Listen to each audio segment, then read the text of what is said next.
Okay, so we should be live now. Rock and roll. It'd be great if we had some of your music playing. Oh yeah.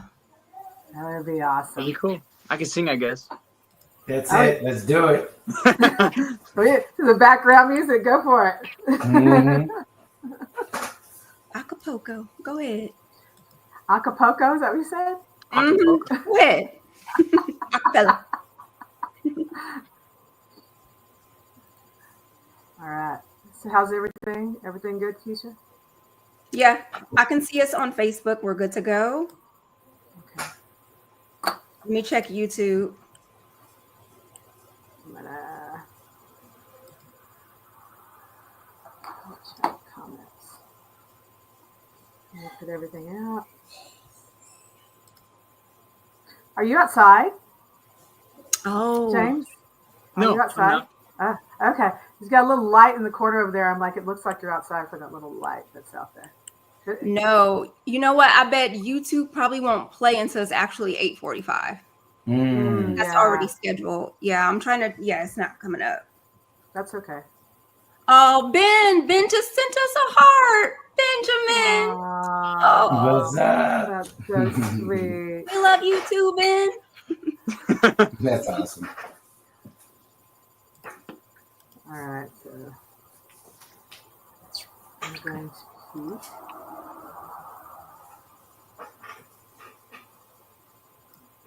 So I got the comments. I'll be looking at comments. We can all look at comments. All right, I'm gonna share it on my Facebook page too. Let me go to the event as well.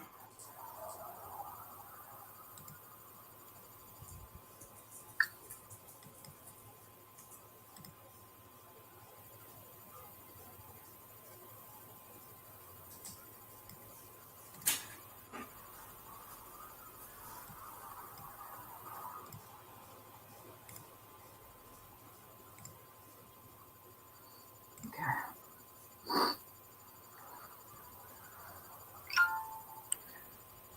Danielle, where are you at?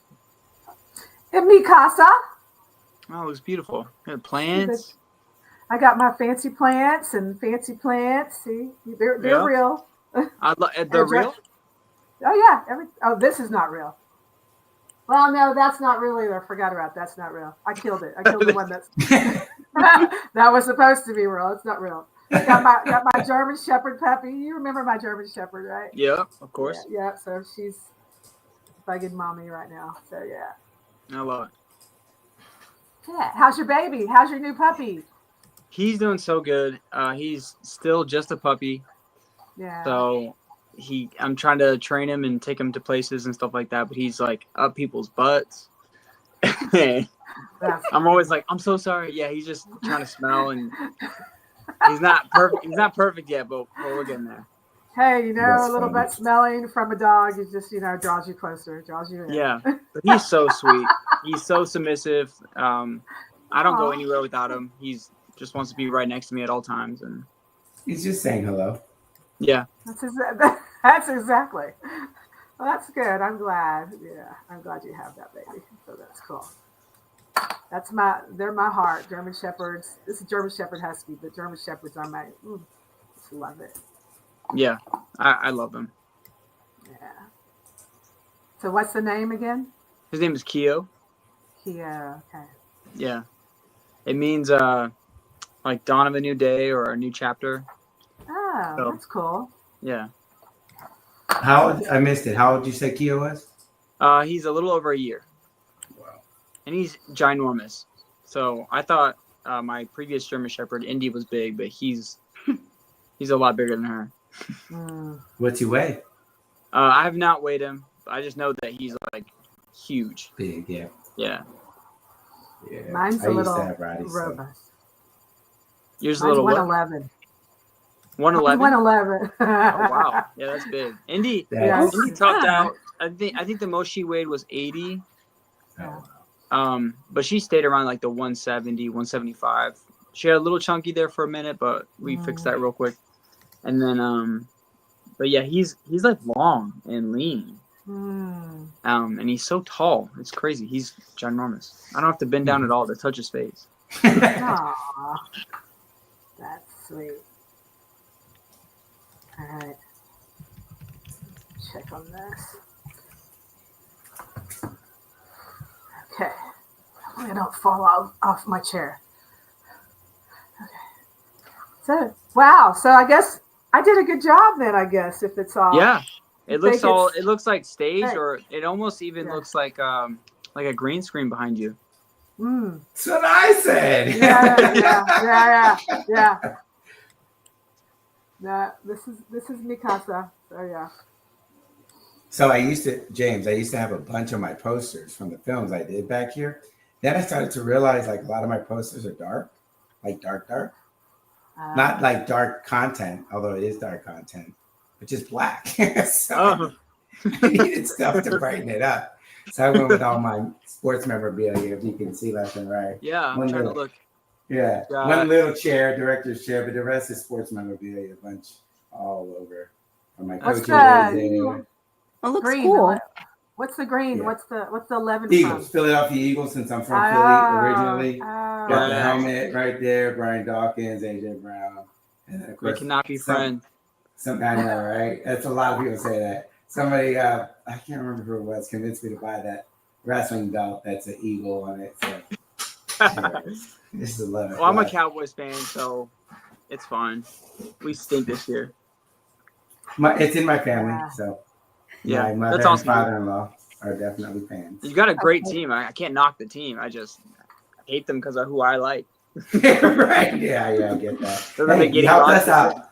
Hey, they helped us out this weekend beating the Commanders. So good job, Cowboys. Yeah, actually, my cousin surprised me with a ticket last weekend. It was his son's birthday, and he was like, "Hey, dude, my son wants you to come with us to the game." So we went and saw the Texans game at the stadium. Yeah, I saw that on your Instagram. And we got smacked. I was like, this game is so hard to watch. There was like no energy on the sideline. There was more Texans fans than Cowboys fans. On the Jumbotron, it kept saying like, get louder, and no one was saying a word. It was weird. That's like asking an actor to bring the big at 3 a.m. in the morning after you've been shooting for 12 hours. Like, right? Yeah. No. All right, y'all. It's time to start. All right. Let's roll. All right, let's go. Okay, well, welcome to Austin Action Fest, where the action is. Thanks for tuning in. I'm going to go ahead and let Danielle start off by introducing herself, and then we will introduce our guests after we all go. All right. My name is Danielle Cavanis Weatherford, and I'm the creative director for the Austin Action Fest. My name is Keisha CG, and I'm one of the coordinators for Austin Action Fest. Hey, everyone. Joe Barajas here. I am one of the hosts for Austin Action Fest and local director here in Austin. All righty. Well, we have a special guest here. You action junkies, buckle up, because today we've got a guest who doesn't just tell stories. He creates worlds. James Drake Coleman is the ultimate triple threat and then some. A powerhouse actor, stunt fighter, visionary director, fearless producer, musician, and composer. He's the kind of artist who redefines what it means to be multifaceted. With his latest film, Isolation, James takes us on a sci-fi journey packed with thrills and introspection, proving once again that he's a master of both spectacle and substance. But his talents don't just stop there. As a creative force behind projects like Chronicles of a Broken Path, James has shown he's not afraid to push boundaries, crafting stories that resonate long after the credits roll. And when he's not behind the camera or in front of it, he's composing soundtracks that elevate the emotional pulse of his films. Today, we'll dive deep into what fuels his relentless creativity, how he's reshaping the indie film scene, and the action-packed road that brought him here. Ladies and gentlemen, action junkies, give a thunderous welcome to the one and only James Drake Coleman. That was so nice. That was awesome. Thank you so much. You're welcome. We did an applause little thing there. That's right. So, James, yes, thank you for being here with us. We wanted to start off by having you talk a little bit about how you got into filmmaking. Wow. I grew up in the theater scene. I did theater in church and school, and but I've always loved movies. So although I got like fulfillment from that, I never got maybe the most, I guess, is what I can say about that. I've always loved it, and I turned 22 and thought I was gonna go and just be a big time actor in California. So I went out there and I blew all my savings and spent about 4 months in LA and got absolutely nowhere. I didn't have professional headshots. I didn't have an established resume. I didn't have anything, just kind of myself and hopefully whatever charm I thought I had. And I got laughed out of all the studios and everything like that. And then finally somebody told me that I needed to have professional headshots. I needed to have a resume. And so I came back home and got to work. You can't just hop on a massive film either. You have to start kind of at the bottom and work your way to the top and start kind of developing networks and getting to know people. And so I started doing short films and student films and meeting people, and with each one kind of leveling up a little bit. And then in 2018, I still wasn't getting quite the roles that I wanted to get. And I was just tired of waiting. And so I started my own production company called Wild Canvas Media. And from there, we started doing a number of short films. We did one called Isolation, the 16-minute short film. And I always believed in that story and never gave up on it. And then we got some funding for it and just made a feature. So that's where I'm at. I like how you ended that and just made a feature, because that's a big deal. That's like a really big deal. So we're going to circle back to that in just a little bit. But thank you for sharing that. Was there, when you were getting into film, was there anyone that like inspired you, or any films that inspired you to go into that? Any films that inspired me to want to be an actor? Any person, or like any movies or shows or anything like that? I think my favorite movie of all time is Back to the Future. So yeah, I just right to my heart, my man. Right to my heart, right there. It steals me away to this day every time it's on Absolutely. TV or what. I mean, I'm always watching it. It was beautiful for its time. It's beautiful today. It stands the test of time. I think it's still a great conversational piece. People like it, so we can talk about it and theorize about it and stuff like that. And it's really deep. And something I like about that film too that I'm not sure a lot of people know is just the more you watch it, the more you can kind of pick up on some of these clues. It was one of the first movies I've seen that had like Easter eggs, you know? Numerous Easter eggs, yes. Like really cool stuff that it put me in the mindset of the person who created it. I'm like, oh, it's more than just shooting a camera and acting. There is intricate writing involved, and there is an arc at the end that you have to think about at the beginning. You know what I mean? Like there's all these different nuances that come with that film that got me just hooked. And I always wanted to be Marty McFly. So I actually, my favorite car, if I got to have one, would be DeLorean. I wanted the 90s late, like no tie shoes. I got the vest too when I was younger, like that puffy vest. I wanted to be him. I thought he was so cool. He plays guitar, you know. I was like, man, that guy's awesome. Yeah, I had to tell you, shameless plug, man. I made my kids be. One was Marty McFly, the oldest, and the youngest was Doc. This Halloween. So I got photos, and I'm fulfilled. I don't have to do anything else in life. I'm good. It's so good, and all three are so good. Like I like all three of them. I could watch them in a row and spend an entire Sunday just watching 1, 2, 3, and feel so complete.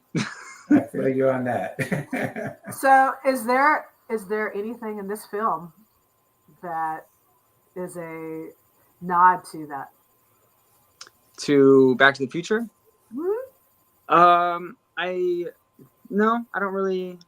I didn't put any like Back to the Future Easter eggs in there. Back to the Future did like hook me into sci-fi though, and so if anything, you know, all my love for sci-fi came from that movie, and then from there you watch, you know, maybe the Alien movies after that, or Space Odyssey 20, you know, like all of those and stuff, and so you're like, wow, this genre is actually amazing, and the imaginations people have, and it's crazy what sci-fi does and how limitless it is, and I think that's why I like it. Like once you kind of dive into that, everything's on the table. You know what I mean? And I love that. Yeah, because the No rules. possibilities are just out there. Yeah, no rules. Exactly. Yeah. Very cool. So whenever you're writing your own stories, is that pretty much the genre that you stick with, sci-fi, or do you go into any other genres as well? I like all genres, and I'll write all genres. I grew up doing, like I said, theater, and I competed in improv, so I've got a really big comedic background. That's one thing I wish I did more of, was more comedies. But I tend to write dramatic pieces, I guess. So whether it's action or sci-fi, or even when I do my comedic pieces, there's always like some dramatic element that's in there, some heartfelt thing. I believe in writing based on what I know, and sadly, I know a lot of trauma and pain, and it seems to come out of my writing. It's very therapeutic for me, and it's a great outlet for me as a writer. I have a question for you. Yes, ma'am. Yeah, as someone who's like an actor and you're a composer as well, how do you juggle the different creative roles? Is there one that feeds the other, or do you compartmentalize while you're working on the project and then you step into the next piece of it? Ooh, that's a good question. So I do. I've tried both. I've tried everything. A large reason of the beginning of Walk Campus Media was just to create a bunch of content to try to figure out what type of storyteller I wanted to be, and I composed all of those short films. And so I have made short films where I composed first, and then wrote after that. Tar was a really fun experimental short film that I did. It's like 36 minutes short film, but that was one where I wanted the story to influence the music, but then pause and have the music influence the rest of the story. So that one I kind of wove together in a really cool way. I really like that film as well. For Isolation, I knew exactly what I wanted in the edit without actually messing with the music. If that makes sense. I could almost hear it while I was editing. And so the editing process was fairly fast, and the composing portion of it was also fairly fast. I just knew exactly what I wanted. I knew the edit that I wanted, and I knew the music that I wanted, and so there wasn't a lot of trial and error, I guess. Is the music ever a character? It's always a character. Is it? Okay. Mm-hmm. It's always a character. Right. That's how, at least that's how I approach it. I think I think a film should survive on its own, and allow the music to just elevate that. If you're hoping that the music covers up some things or makes a poor performance better or a poor edit better, I don't necessarily subscribe to that. I think the edit and the film and the movie, the scenes, the acting, they should survive on their own. And then that way the score just elevates all that stuff. And now you're in the stratosphere and you're floating with angels. Very cool. So, and we're going to show the trailer for Isolation in just a second, but it kind of made me think of something. So as you're writing the script, you're also writing the music at the same time, because you compose for this too, right? Yes, ma'am. For Isolation, I wrote the movie first, and then I composed in my head during the edit, and then actually composed on the piano and everything after it was done, like once it was picture locked. Awesome. All right. Well, we're going to go ahead and show the trailer so everybody can check out Isolation and see what it is that we're talking about. So I'm going to pull that up for us.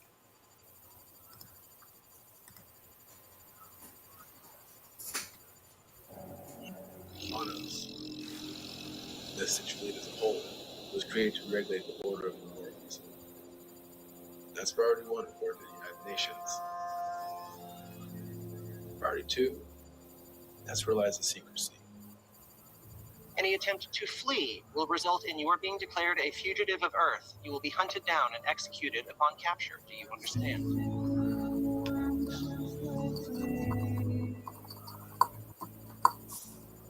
We'll be dropping here, just west of the Taedong River, and we'll need to hike 20 kilometers to reach the target.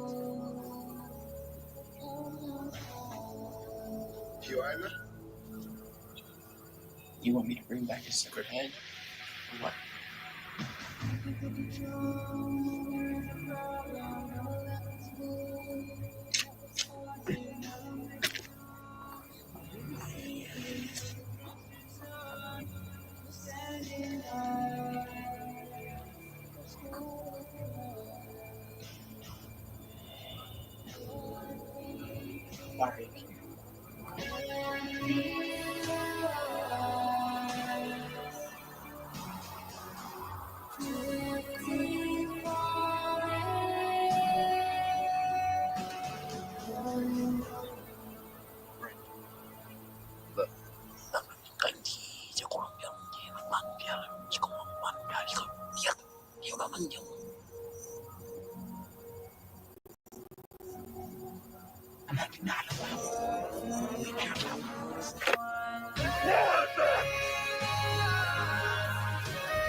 Nice.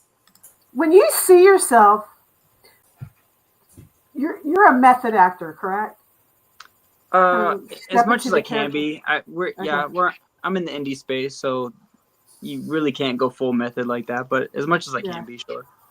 So I guess my question is, when you're directing and you're acting in this, and when you see your work, a lot of actors don't like to see their work. I'm somebody, I love to see my work. I don't care. So because I mean I put all the effort into it. I want to see myself and I want to see what I did. But I want to know if you get into the emotion as a viewer. Do you put yourself into the seat of a viewer, the audience member, and actually partake in the emotion and everything that the work you put into what you did? Man, I wish I did. Maybe a little bit more. I think because I direct and I direct myself, I pretty much just look at it like from the director's standpoint. So there are moments where you kind of get lost in the scene and things like that. But I almost always revert back to the director and me. We should have moved an inch that way, Yeah. or I wish my eye line was somewhere else. Those kind of like tiny things or whatever. Yeah. But yeah, as an actor, I like to watch myself just because I do have that kind of director's mind, and just to make sure that I don't know, I'm landing where I want to land. I feel the things that my character is expressing, and I'm hoping that I'm expressing it so that the viewer can see that as well. Okay. Do you feel like when you're looking at what you're doing, are you pretty critical of yourself, or do you feel like you give yourself some grace? Both maybe. The critical part only comes from wanting to be better, just wanting to grow as an actor, and there's plenty of room for me to do that. I by no means think I'm some hot shot actor or anything like that. Yeah, I just want to be better all the time, and I think the constant state of wanting to grow is important for me, and never feeling like content, I guess, in a healthy way. Okay. I'd like to know a lot, actually, but then we're going to be here all night. But I respect that, as a director myself who also acts, like I totally understand what you're saying, James. I have this appetite that's never fed properly. It probably maybe even unhealthy just because I beat myself up. So I get what you're saying and I commend everything you just said. But in seeing the trailer, all I could see was the different changes in your body, right? The different changes in your hair and what was going on. And the first thing that pops into my head was, how long did this take, right? How long did you shoot this? Was it a seamless thing? Was it a couple of weeks back, together, back to back? That's my question for you. So the second I got the green light, I knew I needed to kind of grow my hair out and grow my beard out. And actually in that trailer, I don't show the final third of the movie where my hair is longer and my beard is longer. And so I just I lost as much weight as I possibly could. I think I had about 3.5, 4 months to do it. Stopped cutting my hair, stopped trimming my fingernails, wasn't plucking my eyebrows.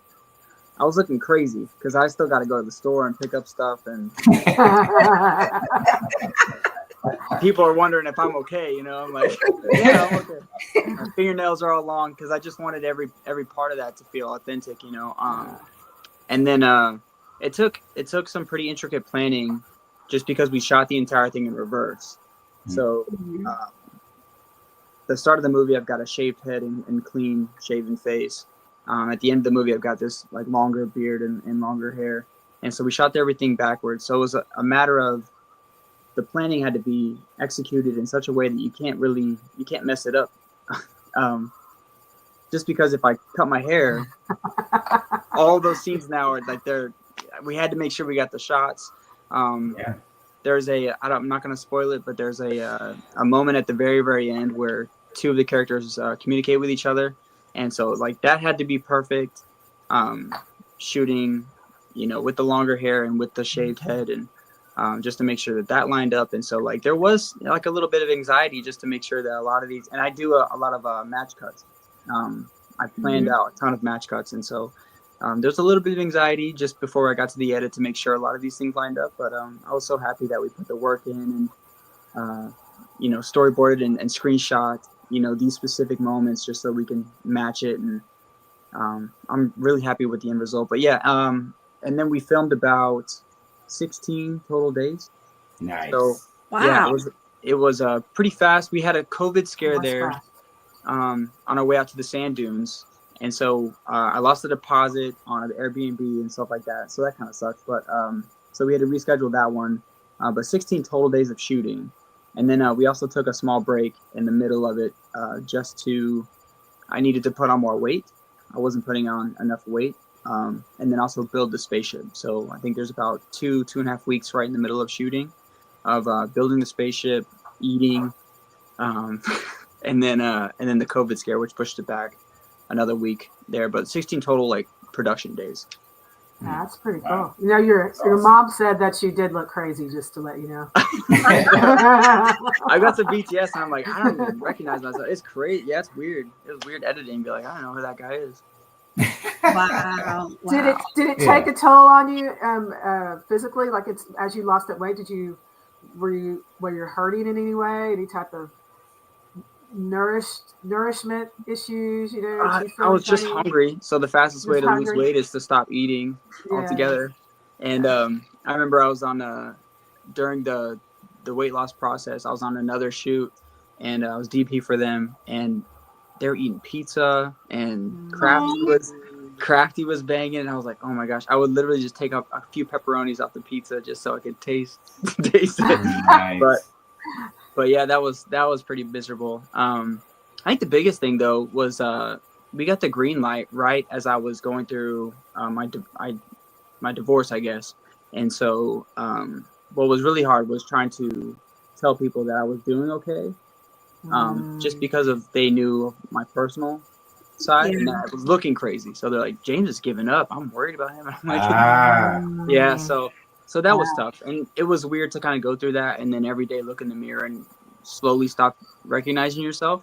So emotionally, personally, that did its own thing. But once I was able to cut my hair, cut my fingernails, shave my face, see myself, like eat food, get some of the color back in my skin, I started feeling okay just personally. But for the shots, it was great. So wow. This film has a lot of you to it and in it. So I wanted to ask you, when you were writing Isolation, if you can tell us, without giving away like spoilers for the film or whatever, like what the story kind of meant to you behind it. Like I said, I was when we got greenlit, I was going through a divorce, and so I found out kind of during the pre-production process and even the production process of how much of my maybe some deeper feelings that I was feeling, and like I said, I write how I feel, and I feel like that's how you make good pieces of work. Yeah, I was feeling just very alone. In my personal life, I didn't know or really have people that I could talk with that would understand, or I felt like would understand me. And then I wrote a movie that's based on a guy who's stuck by himself, and kind of the psychological stuff that he was going through, and some stuff that I was feeling. And it's about being alone and trying to do your best while you're not okay. Yeah. Nice. Yeah. So this story means a lot to you, and I know y'all already shot everything, and it's already edited through post production. Can you tell us where Isolation is right now? Right now, it is on Vimeo. It is a private link. You cannot watch it because I have started the submission process for the festival circuit. Nice. I'm really excited. We have about 25 that we feel really good about. I've submitted to 6 already. It's very expensive, so as I work and make money, I can just submit as the deadlines happen. But right now, yeah, it's done, and I've released it, and released it from my controlling hands and editing fingers. But so it's just waiting for the festivals to accept it, and I cross my fingers and pray about that every day. Yeah, we'll cross our fingers with you. We'll just do Thank it. you. Okay. So You're welcome. it is on the festival circuit, and if people still want to get connected to this project, I know you have an Indiegogo right now. So can you talk about what that is and how they can still get connected to Isolation? Yes, ma'am. So originally I had another investor who was going to give us an additional 5,000, and that would have been wonderful. But that investor had to pull out for whatever reason, and which was still okay because I had kind of laid aside some funds for the festivals. They're expensive, each one is $80 to $120 each, and like I said, we hope to submit to 25, and so it's an expensive process, and so I laid some funds out for the festivals, and everything was going to be great. And then my dog got sick with lymphoma cancer, and she was really young, and the veterinarians, they said that she had a good chance to respond well to the chemotherapy and all of that. So I ended up allocating those funds for my dog. I felt like that was right, and I still feel convicted that was right. I gave her a chance, and she did respond really well at first, but then the lymphoma got into her nervous system, and then ultimately her brain, and that was just kind of it. But the chemotherapy is also very, very expensive. Mm-hmm. So we have started a Indiegogo campaign to help us with our festival submissions. Every dollar goes towards festival submissions. We're hoping to raise 5,000. I think last time I checked, we're at 2, and we have like a week left to go. Nice. All right. Action family out there needs to step up. That's right. Help our indie buddy here. That's what we do. Let's get the action going in the festival to get this into festivals. I did have a few more questions actually, regarding, what's going on here. So I want to ask where the idea came from, but I feel like that might be too telling. But like, can you I know you kind of talked about where you were in your mental headspace and going through, and I don't want you to have to keep revisiting that, but like, if it is about how you feel in that moment, right? Yeah. How are you feeling now? Because then I'm going to get an idea on what the next moment is for you. Like, where's your headspace now? I'm trying to get us all a jump on the next one here. That's pretty funny. No, please ask questions. I've spoken with the professionals and stuff, and I've done some therapy and things like that. So like I'm good. I'm feeling great. I'm healthy and happy, and always just trying to continue to grow and learn. In terms of where I'm at, I am almost finished writing the sequel. The sequel's treatment is basically done. I'm just kind of going in. I had some really wonderful ideas that I'd like to incorporate into that script. Working on the pitch deck for that as well, because when we go to the festivals, and the idea of getting into festivals is to pitch it to distribution and getting in front of Netflix executives and Amazon Prime and Hulu, or, you know, all these streaming services and stuff like that. And so part of selling Isolation is also pitching the sequel. I won't give any spoilers away, but the sequel is really, really fantastic. And what you don't know, and something maybe to tie back into Back to the Future and the Easter eggs and stuff like that, there are a ton that the audience is unaware of unless they watch movie number 2. And so I purposefully wrote it in that way, just because I have like a vision for where I want it to go. So there's a ton of small moments there. There are hidden things. If you'd have to turn it up really loud to listen. A lot of audio cues and things like that. It just makes me really excited about the sequel, and it makes me really excited for people to, when that time comes, watch it and be like, oh, that's what that was, you know, or, Right. you know, they'll go back and rewatch Isolation and see all these little clues and things leading up to it. The second movie is, upon selling Isolation and the sequel, we're hoping that we, you know, quadruple our budget or whatever it is, just because it's bigger. There's a lot more involved, a lot more action, a lot more. I can't spoil anything. It's hard. Don't I spoil know. it. Keep it there. There's a lot more. There's so much more, and so I think the first one was really great for the budget that we had, and we, you know, it was a skeleton crew. There was 4 of us on every day, you know, so there was no grip trucks and things like that. And so I'm actually very proud of that. But the second movie will require quite a bit more hands, and I can't wait. That some of the people I've kind of talked with, I've told them some of the things about Desolation, which is the sequel's title, has got them jazzed up. So I'm just, I can't give anything away until everyone can see Isolation, and then once Isolation's out there for the world, it's like, oh, now we can talk about my plans for the sequel. But it's bigger and badder, dude. I'm really excited about it. Dang, I was listening so closely. I was waiting on you to slip up, but you didn't. I was waiting. Is there a third one? Is there? Do you have it in your head? I'm just throwing it out there. I kind of bookended the second one with a third one, and that's just going to come down to the deals, right? The deals that we make with distribution and things like that. Like, I have a 3-movie arc that I would love to have, and movie number 3 is far bigger and far better. Definitely a lot more sci-fi with number 3.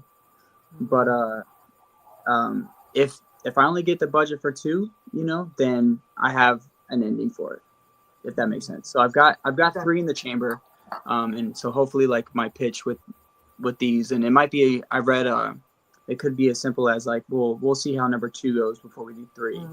Kind of thing. And so, like, we'll just have to play that by ear. But I do have a third in mind, and the third it's a trilogy, so 3 and done. There's no 4 or anything like that. But what's great about it, and what I love, is I got a lot of feedback about how much canon is possible with Isolation, and how much side stories there could be, and there's kinds of side stories there, spin-offs and things like that. So that's also really exciting. So hopefully there's a whole universe here that I wasn't aware of. I was like, I just wrote about a guy that's by himself.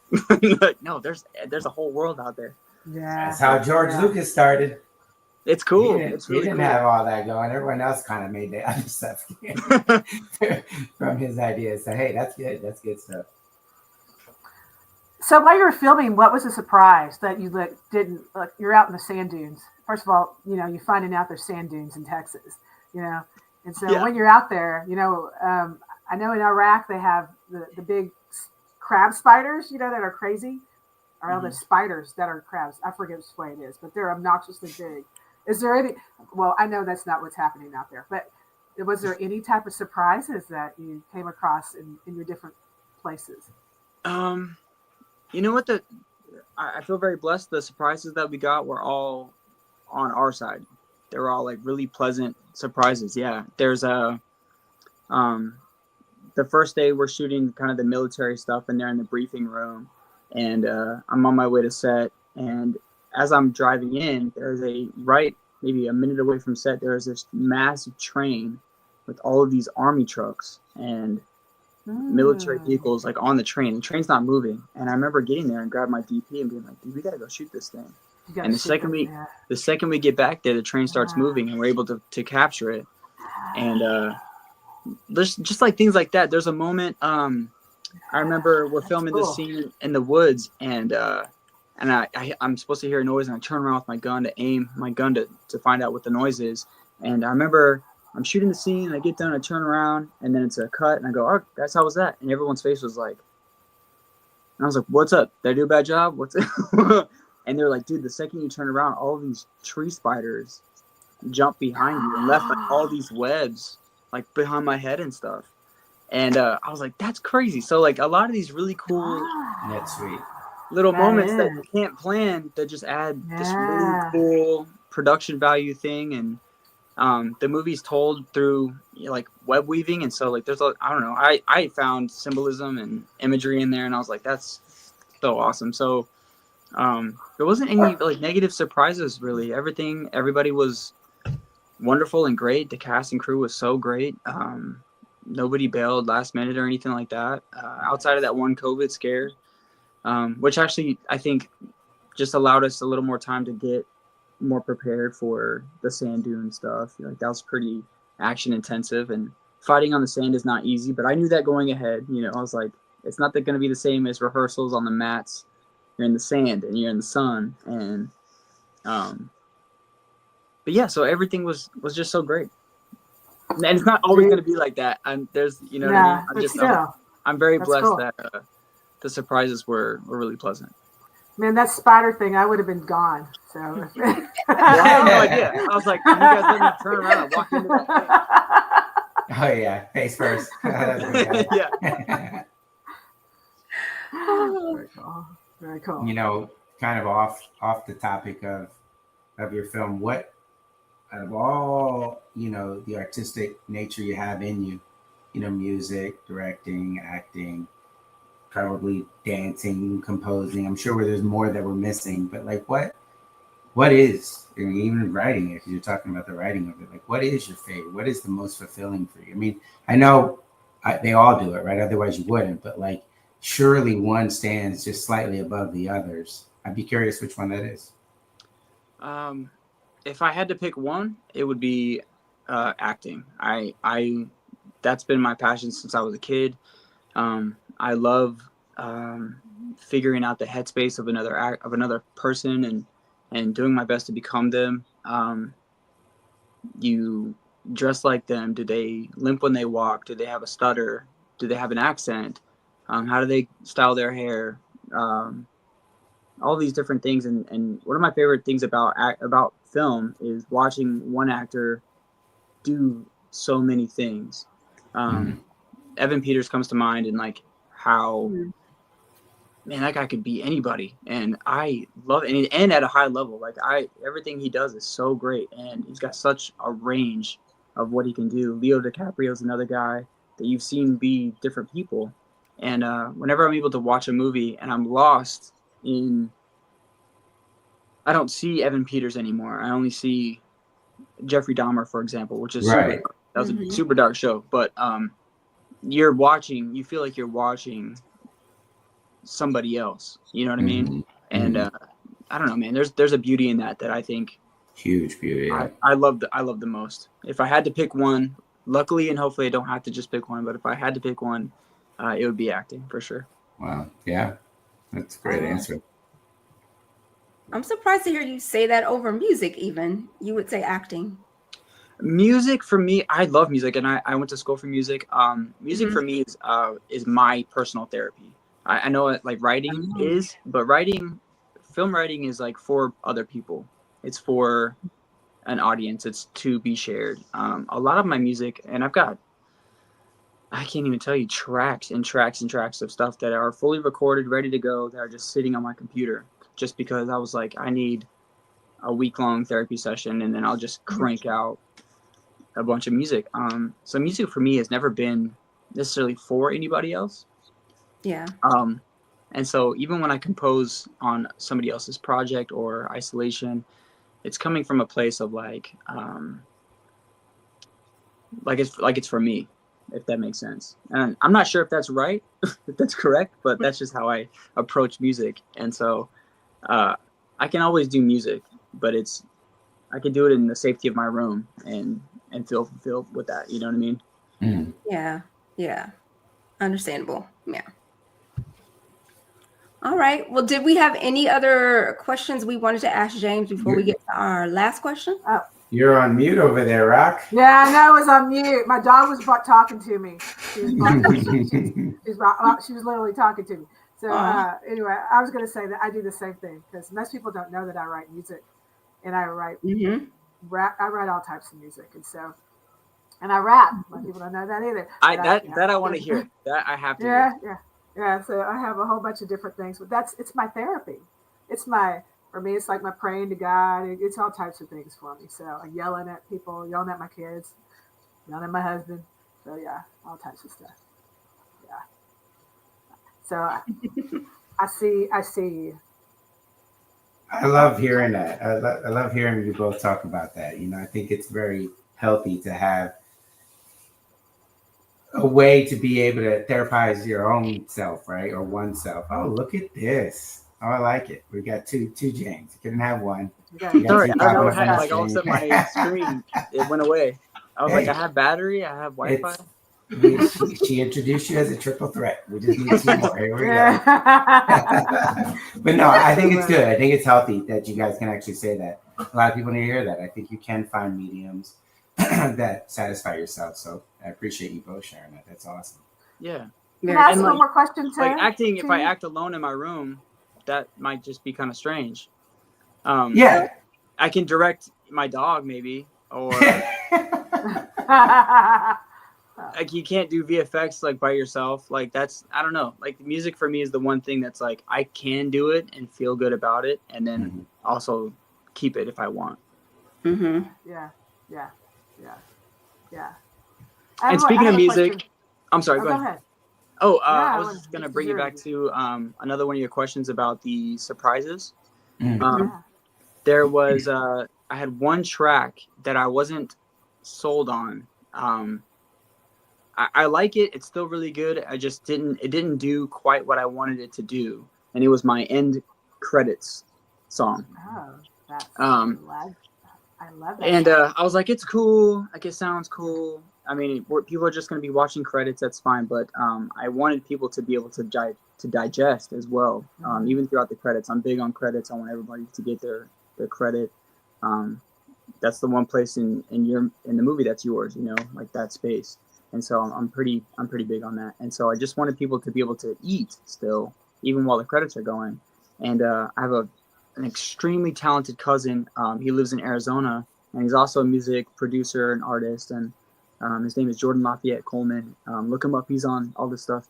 But he is so fantastic, and he mastered my scores for me for Isolation as well. And I remember not feeling like that great about this one track. I made 20 total, and this one just wasn't doing what I wanted to do.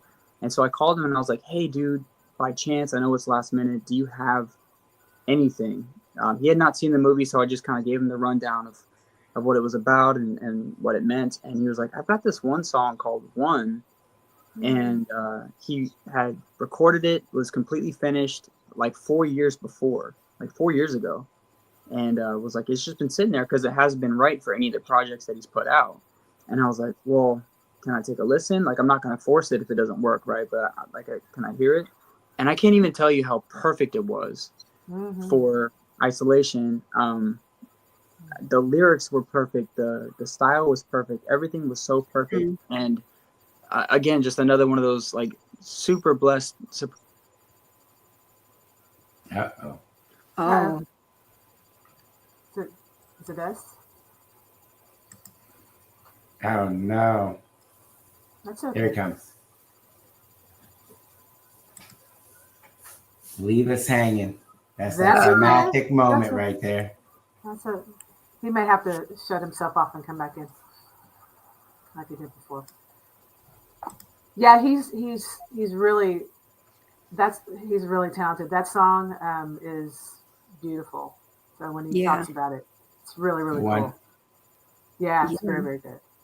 I want to hear what else he has to say about how it all came together. Yeah, yeah, yeah. I'd like to And it's know. funny. Go ahead. No, I'm sorry. I was just gonna say it's funny to hear him say he wasn't completely sold on it, right? Yeah, well, I can get that because I mean you're looking for that feeling, that thing, whatever moves you and moves the audience at the same time. So I know I'm critical when it comes to what I'm laying under, whatever I'm doing. I have to feel it. If I Here don't he feel comes. it, I don't go. It's just spilling around and around. So sorry. All right, I'm now It's okay. officially off the Wi-Fi. No more Wi-Fi. No more Wi-Fi. That's okay. Yeah, so it was so great, and I can't wait for people to hear that song and release it on the soundtrack. He did such a great job with it, and it was just so perfect. And yeah, so music for him of something that he felt was going through that he just shelved because it wasn't right for any audience but himself, and it just so happened it was perfect for me. And yeah, so it all ties together. Hopefully, you guys, that makes sense. Oh, yeah. Oh, it's a great That's song. awesome. So, Yeah. so where's that going to be in the sphere of things? And so, is it a separate release? Are you still going to keep it with everything else and then release it later? So for that one song, you mean? Yeah. For the yeah, so we'll put it with the soundtrack, but Okay. it'll also release as a single. Okay. So we'll do both things, nice. and hopefully we'll do maybe a music video with like clips from Isolation and stuff like that. Yeah. A That's music very Yeah. video. That's very, very good. Very smart. Yeah. I dug it. I think I Mhm. told you because I was like, it's just it has something about it, and I think you should put that out there. Yeah, Yeah. it's a banger. It's so good on its own. I was like, I can't believe you just been hanging on to this great piece of work this whole time. Yeah. You're crazy, dude. Yeah. No, but it has traction because of what you're going to be doing. So that's a great thing to have additional marketing behind it. So yeah. Oh, for sure. It's Yeah, and I've got a business brain, and so I'm like, here's the Yeah. next step, and the next step, and the next one, just so that we don't lose the momentum of the movie, and Yeah. we keep everything relevant. Yeah. Yeah. Okay. Very smart. Well, rock and roll. Rock and roll. All right. Well, if none of you have any more questions, James, was there anything else you wanted to say before we ask you our last question? No, I feel like I've talked enough. So this is the Austin Action Fest podcast. And so we do talk about action a lot. And Isolation has a lot of action in it, right? But we were wondering if you could recast yourself or redirect or rewrite any show or any movie that had action in it, what would it be?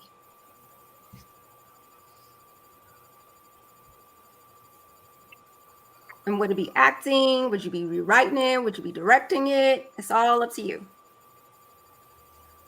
Uh-oh, I think you froze again. I think he's contemplating in freezing motion. Oh, well, he's thinking so hard. That's amazing. Can you see me? Yeah, I can see you. Yeah, I can see you. Oh, so sorry. That's so crazy. Okay. Dang. Any action movie or show? Well, I loved Game of Thrones up until the final season. I'm one of those guys. If I could rewrite and direct, it would be that freaking show. Just the last season though, because I feel personally attacked by what they've done. Yeah. I have there are so many people that are right there with you. I just have a feeling. Great to act in that too. I don't know, something about like. Uh-oh. Oh. Yeah, we got a little delay there. That was a That really was good really- shot, though. That was good That slow-mo. was good. Just the way it's smooth. It was really smooth. It's almost a meme type of situation. It that was. happening there. Yeah. In his It hair. was cool. Just kind of. Yeah, it was all flowing. It was flowing. That's good. That's great. Wow. Okay, well, let me see if he pops back in. And if not, we'll go Yeah. ahead and wrap everything up. Let's give him a couple seconds here to see. I know he probably wants to say some lasting things. And we are going to be putting the link to that Indiegogo campaign on the Austin Action Fest page. So you can go check it out, see the trailer again if you want to watch it, and be a part of his campaign. I'm not seeing him. I don't see anything.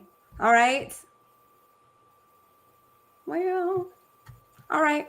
That's okay. Well, we'll just encourage people to go and support his Indiegogo campaign. And That's anybody it. that's our friends and our family in the indie world, that's our action buddies. Please support each other. Yeah. And thanks, Miss Coleman, for hanging out with us tonight.